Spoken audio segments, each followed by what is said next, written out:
My sister-in-law announced her engagement at Thanksgiving, and my mother-in-law immediately started planning a wedding that had nothing to do with my sister-in-law's actual taste. That's the kind of family I married into.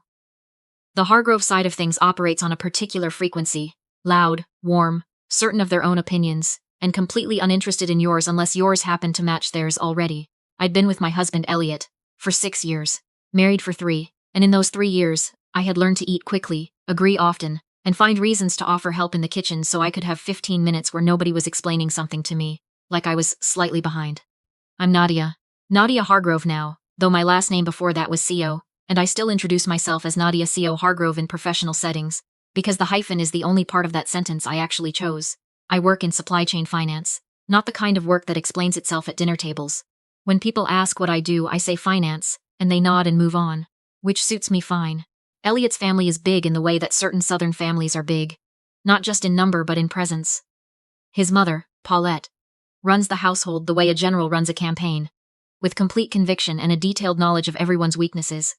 His father, Russ, built a regional restaurant group from a single barbecue counter in Knoxville, Tennessee, and turned it into something spanning 4 states and about 40 locations. His older brother, Camden, runs operations. His younger sister, Blythe, handles marketing and brand. Elliot himself oversees the culinary side. Menu development, vendor relationships, quality standards across all locations. They were, genuinely, good at what they did. I had always believed that. I just also happened to be sitting on something they didn't know about, and had been for almost 2.5 years. The dinner that changed everything happened on a Sunday in April. Not a holiday, not a birthday. Just the regular Sunday gathering at the Knoxville house.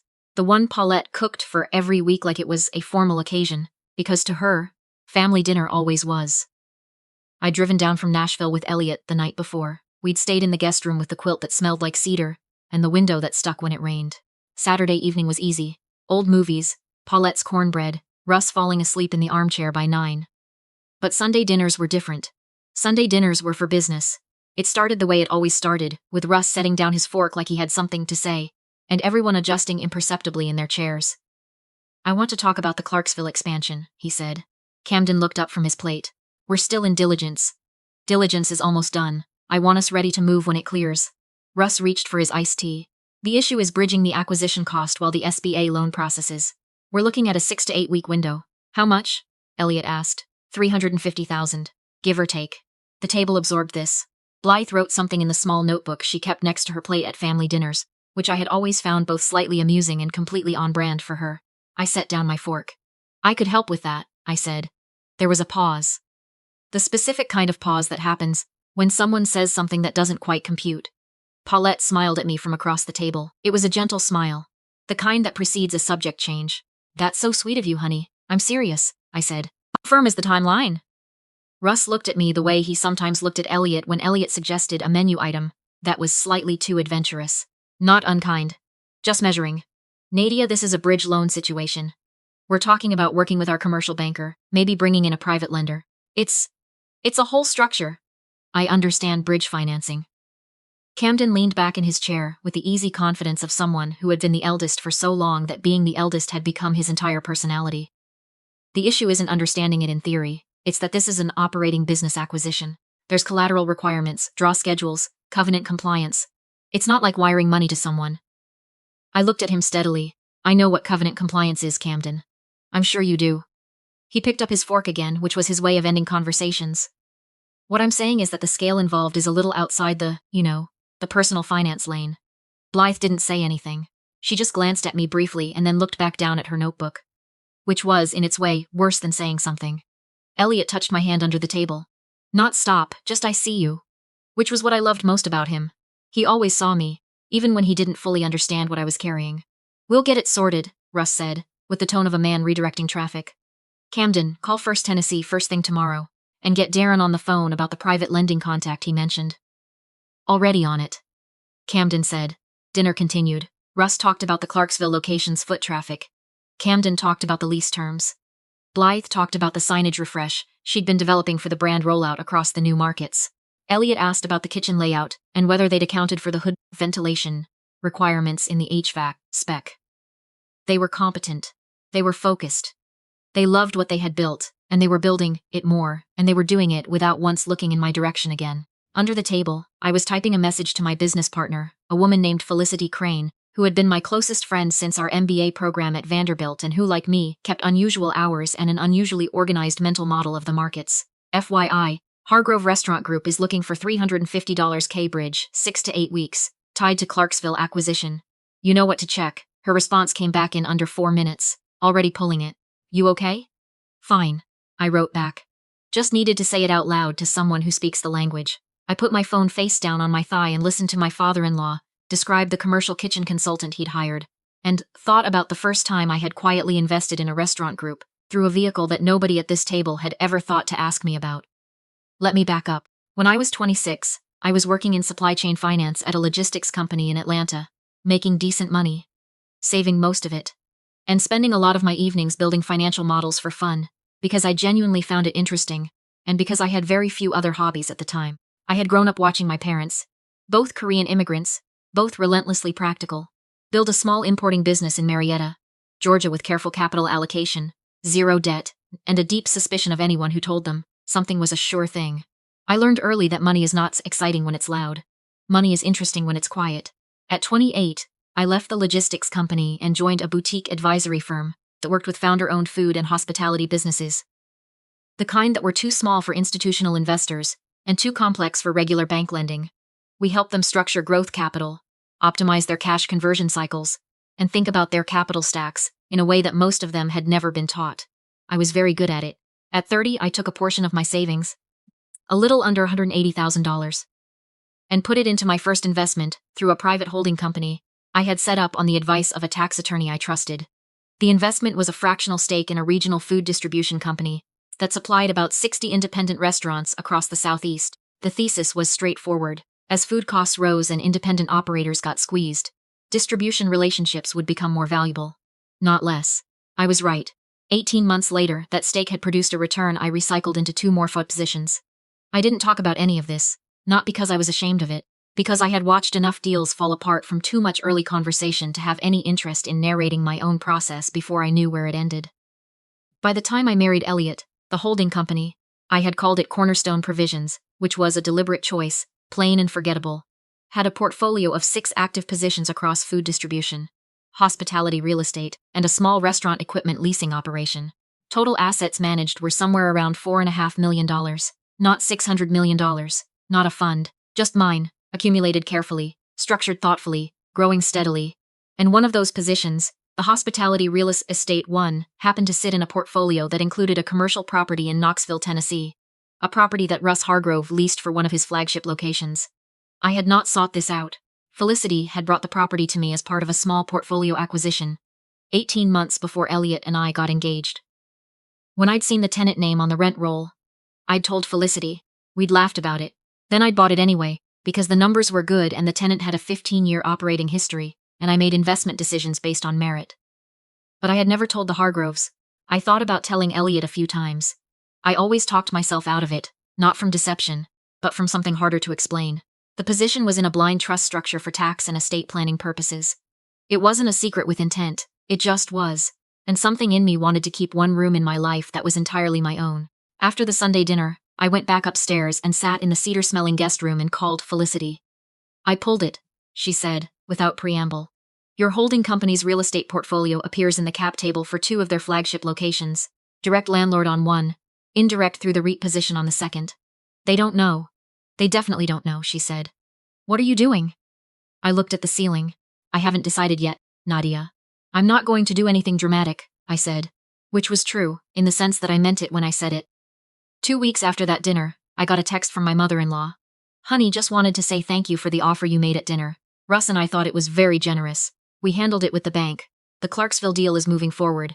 Come visit soon. Love you. I read it 3 times. Then I put my phone down on my kitchen counter and stood there for a moment. Very generous. I had offered to help bridge a gap for an acquisition that, in relation to where I actually sat, was the equivalent of someone asking a neighbor to spot them $20 for parking. And the follow-up message had the exact tone you use to thank a child for offering to carry a bag that was too heavy for them. I texted Felicity. Initiate the Cornerstone review. I want a full accounting of every touchpoint with the Hargrove Group, she replied. On it. How wide? Everything. Direct and indirect. Go back to the beginning. The full picture took her 4 days and a fairly impressive amount of forensic accounting. When she sent me the summary, I read it on my laptop in my home office with the door closed and the sound off on my phone. Cornerstone Provisions had active financial relationships touching the Hargrove Restaurant Group in 4 distinct ways. The first was the direct property lease I already knew about. Flagship location, East Knoxville, $14,200 per month. Coming up on its 3rd year of a 15-year term. The second was an indirect stake in their primary produce distributor, a regional company that supplied about 60% of their fresh ingredients across all 42 locations. The third was a small equity position in the equipment leasing company that managed their refrigeration and commercial oven fleet. A company Camden had mentioned offhandedly at a dinner 2 years ago, which had led me to look it up and find that the numbers were interesting entirely on their own merits.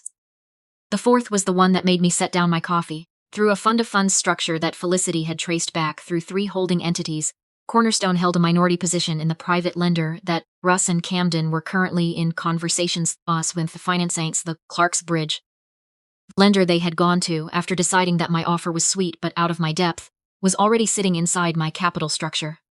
I closed the laptop. I sat in my office for a long time without doing anything. I want to be clear about what I was feeling, because it matters. I was not angry. Not exactly. Anger implies a kind of heat, and what I felt was something cooler than that. Something that had weight without having temperature. I had spent 3 years being welcomed into this family in the particular way that daughters-in-law get welcomed. With genuine warmth, real affection, and the consistent, gentle, entirely unconscious assumption that I was adjacent to the real business. Present at dinners, appreciated as Elliot's wife, asked about my job in the way people ask about hobbies. I was not a partner, I was scenery, and that had been fine, mostly, because I hadn't needed them to see me to know what I was doing. But the Sunday dinner had been different. I had put something on the table, literally extended a hand. And the response had been, "That's sweet, honey." The bridge lender had approved the Clarksville loan the following Friday. I knew because Felicity monitored the position. The Hargroves celebrated at a dinner. I didn't attend because Elliot and I were in Chicago for a wedding that weekend. When we got back, Camden texted Elliot. "Clarksville is greenlit. Full financing secured. Dad's on cloud 9. Elliot told me at breakfast happy for his family, and I said that's great and meant it. And also something else happened in me that I didn't have a name for yet. I gave it 2 more weeks before I decided what to do. On a Wednesday evening in early May, I called Felicity and told her to initiate a review process across the full Hargrove exposure in the Cornerstone portfolio. Not a withdrawal, not yet. A review, which in the language we worked in meant flag all active positions, evaluate liquidity, and prepare documentation for potential restructuring. She was quiet for a moment. How complete? Complete enough that if someone looked at the portfolio carefully, they'd have questions. "Okay," she said. "Timeline. Give me 10 days. She gave me 8. The Thursday evening of the following week, I called Russ and Paulette and asked if Elliot and I could come to dinner on Sunday. Not the standing family dinner, just us. Paulette was delighted. She made a whole thing of it. Pot roast, yeast rolls, a pecan pie. She started at noon. We got there at 6. Camden and Blythe hadn't been invited. It was the 4 of us at the kitchen table, which was more intimate than the formal dining room, and Paulette knew that. Somewhere around the time the pie was being sliced, Russ's phone rang. He glanced at the screen and frowned. Answered. Walked out to the back porch. Through the kitchen window, I could see him standing with his back to the door, one hand in his pocket, the other pressing the phone tight to his ear. Paulette kept talking about the new pastry supplier Blythe was evaluating. Elliot asked follow-up questions. I watched my father-in-law's shoulders get very still. He came back to the table about 8 minutes later. The pie had been served. His slice sat untouched. That was the lender, he said. The Clarksville lender. They're calling it a capital restructuring event. They're saying our position is under review. The draw's schedule may be delayed. Elliot set down his fork. What does that mean for the timeline? It means we might not have the bridge financing in place once the deal is scheduled to close. Russ rubbed the back of his neck, which means we either delay the acquisition or we find another solution in roughly 12 days. Paulette's expression shifted from dinner party warmth to something more focused. How much of a delay are we talking? They don't know. The contact I've been working with is being very careful with his language. He said review, not withdrawal. But I've been doing deals for 30 years. I know what a review means when it comes from nowhere on a Thursday evening. He looked at the table. Not at anyone specifically, just at the table. I let the silence sit for a moment. I know that lender, I said. 3 heads turned toward me. Russ's voice came out careful. The Clarksville Bridge? Lender? How do you know them? I've followed their capital structure for a while. They're private, very structured, but they've been very active in Southeast hospitality and commercial real estate. They've had a strong track record, good relationships, consistent follow-through. I paused. Until very recently. What do you mean until recently? Elliot asked. He was looking at me with a kind of focused attention I recognized from our early years, when I would explain something complex about a work deal, and he would really, genuinely try to follow it. I reached into my bag and pulled out the summary Felicity had prepared. Printed on plain paper, just 4 pages, organized simply. I put it on the table in front of Russ. He picked it up. Read the first page. His expression didn't change immediately. He read the second page. Then his hand lowered, slightly, the way a hand lowers when the muscles stop knowing what to do with themselves. He looked at me. Read the highlighted section, I said quietly. His voice was very level. Cornerstone provisions. He stopped. Looked at the page again. Minority interest in fund-of-fund structure, total exposure. He stopped again. 4.3 million, I said. Total portfolio, including several positions that touch your business operations directly. The kitchen was extremely quiet. Paulette made a sound that wasn't quite a word. Elliot turned to look at me fully, not with alarm, with something more like recalibration. Nadia, Russ said. What is Cornerstone Provisions? I folded my hands in my lap. I had been sitting with this answer for a long time. Not rehearsing it exactly, more like finding its shape, finding what it needed to be. When I was 28, I started investing through a private holding structure, I said. Small positions at first, hospitality supply chain, food distribution, commercial real estate in markets I understood. I made some mistakes. I made better decisions. I kept going. The portfolio today has a little over 4 million in active assets across 6 positions. I looked at Russ. One of those positions is the East Knoxville property, the one on Cumberland Avenue. He went very still. You're the landlord, he said. My holding company holds the property in a blind trust structure. It came to me through a portfolio acquisition before Elliot and I got engaged. When I saw the tenant name on the rent roll, I told Felicity, my partner, and we bought it anyway because the numbers were good and your operating history was 15 years of clean rent payments. I paused. You are an excellent tenant for the record. Elliot let out a breath that sounded like it had been held for a few seconds. And the lender, Russ said. He was putting it together, I could see it. The way his eyes moved across the table, across the 4 pages back to my face. Indirect exposure through a fund structure, I said. I didn't go looking for it. It's just where the portfolio landed, so the review is legitimate, I said. I initiated a review of the entire Cornerstone portfolio. That triggers certain standard notifications to counterparties. It's procedural. I looked at him steadily. But it's also something I can resolve. Russ was quiet for a long moment. You could have told me this, he said. His voice wasn't angry. It was something more complicated than that. You were at every dinner, every conversation about the Clarksville deal. You could have said something. I know, I said. Why didn't you? I took a long breath. Because 2 weeks ago at this table, at the other table, with everyone here, I offered you $350,000. A number that, relative to where I actually sit, is a very small line item in a portfolio I manage without any help from anyone at this table. And you said it was sweet. Camden said I didn't understand covenant compliance. Blythe didn't say anything. And you, Russ? You thanked me for the offer and then called your bank. He was very still. I have been sitting at the edge of this family's business conversations for 3 years, I said. I've listened to acquisition strategy and lease negotiations, and vendor contract terms and brand rollout plans. I know more about the capital structure of this restaurant group than most people you've ever hired to advise you. And I have never once been asked a single question about any of it. Paulette said my name. Just that. I'm not doing this to cause damage, I said. The Clarksville acquisition is a good deal. I reviewed the projections. The market position is solid and the lease terms you negotiated are better than market. I would have said yes to this deal as an investor if you'd brought it to me that way. I looked around the table. But nobody thought to bring it to me that way.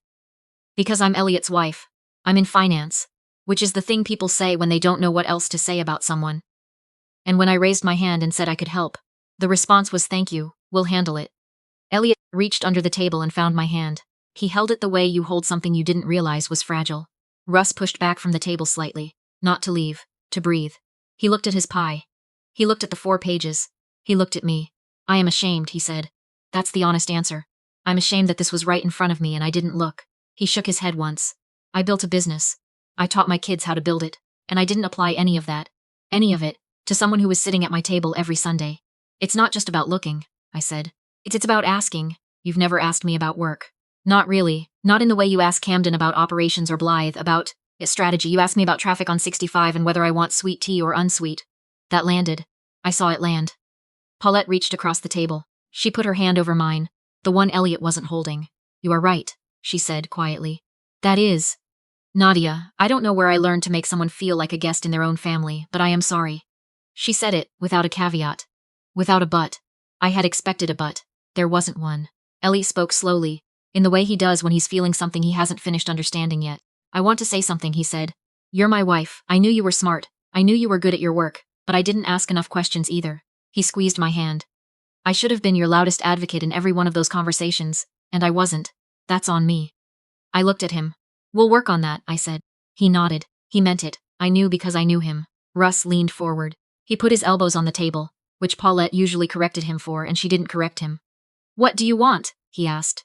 Not the portfolio position. Not the business arrangement. What do you want out of this? Sss. I had thought about this. I had thought about it in the car on the way down, and in the middle of the week before that, and in small quiet moments going back further than I would have admitted. I want to be consulted, I said. Not as a courtesy. As someone with something to offer. When you're evaluating an acquisition, when you're restructuring a capital arrangement, when you're deciding how to grow, I want a seat in that conversation.